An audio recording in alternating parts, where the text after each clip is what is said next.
Hello, my loves. Welcome back to Whispers in the Dark. I'm so honored you're here, right here in this quiet space where truth meets tenderness. This episode is not a teaching, it's a heart to heart. We talk a lot about the fear of failure. It's the obvious one, the one society warns us about, the one coaches and books and endless quotes tell us to conquer. But I want to whisper about something else today, something that hides in plain sight. It's not the fear of falling. It's the fear of rising. The fear of what happens when things actually work out, when the door opens, when you become everything you said you wanted to be, when success stops being a dream and starts being your new normal. And suddenly, that normal feels foreign. And let me be honest, that fear can present itself even before you get that far. It can say hello just when success is clearly possible. I know that fear intimately. In 2021, I made a choice that changed the entire trajectory of my life. After a decade serving in a salary position, I walked away. No safety net, no guarantees, just conviction and calling. For 10 years, I poured into others, structured systems, built programs, and gave every ounce of myself to an organization I believed in. But there came a day when my soul whispered, "You've outgrown this chapter." So I left. And for the first time in my adult life, I went all in. Not on a paycheck, not on a plan, but on my purpose. And these last 4.5 years, they've been the most honest, sacred, humbling years of my existence. They've been the years of my awakening, of finding the rest of me. I am without question my whole self. I've earned that statement with every tear, every lesson, every sleepless night of reform. But what I didn't expect was that being whole would start to feel intimidating. Not because of the fear of failure. No, I've made peace with falling. I'm a master of resilience. I have fallen enough times to learn the art of landing gracefully. And I've never been afraid to learn a lesson. In fact, most often, I am grateful for hardship just to continue to be a lifelong learner. Now, what caught me off guard was something deeper. Something I didn't have language for until life forced me to see it. I was unintentionally sabotaging my own success.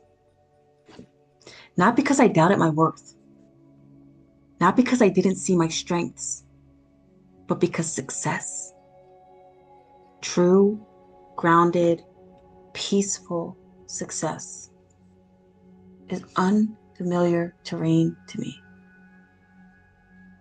I know survival. I know the storm. I know the weight of pushing through when everything feels heavy. But what happens when there's no storm left to fight? When things start working in your favor, when opportunities align, when you are seen and supported and secure.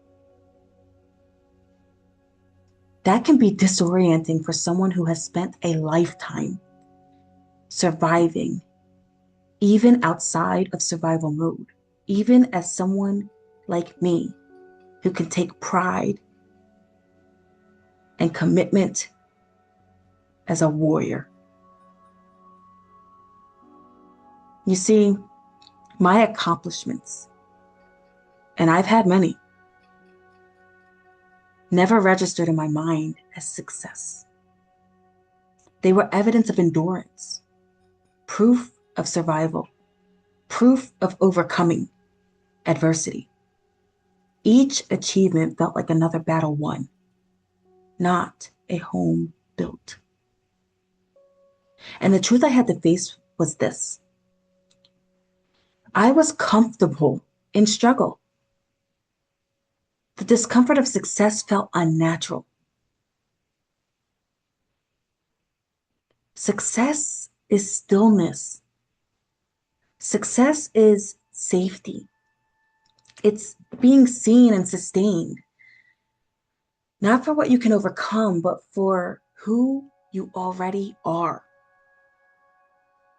That's where many of us freeze, because success doesn't require fight. It requires allowing. And allowing, for those who have spent a lifetime defending, can feel like danger.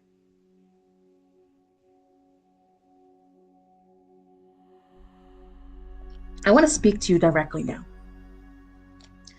You, the one listening who knows how to fight, who knows how to rebuild, who's mastered the art of resilience. And trust me, you can give yourself permission to think you may be one of them, especially if you are still listening today. Maybe you've told yourself, I'm just waiting for the right time, the right opportunity, the right confirmation.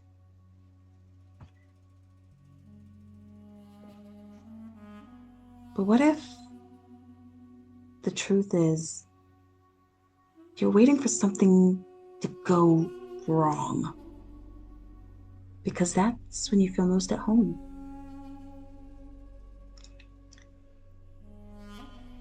It doesn't mean we want to keep reliving the hardships that we're glad to have left behind us, or that we're so grateful to overcome, and all of those things. It's not that we want to just keep going through something, but we only know what to do with what goes wrong. We say we're chasing success, but we keep it at arm's length, adjusting, editing, delaying, reworking. Just enough to stay in motion, just enough to feel productive, but never quite crossing the finish line. Because that finish line, that's foreign land. That's where we'd have to stop surviving and start living. And that's where living is quality of life.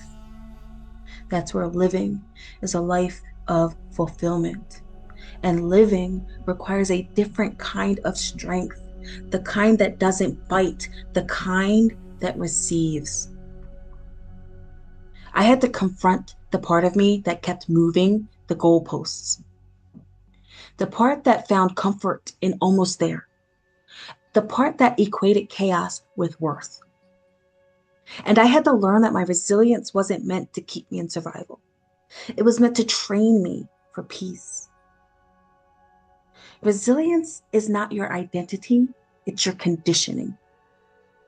It's the gym where you are heavily working, where your spirit built strength, not the home where you're meant to live forever. You were never meant to prove how much pain you can carry. You were meant to learn how to carry peace. If you're listening to this right now, I want you to breathe. Feel your shoulders drop. Feel your jaw unclench.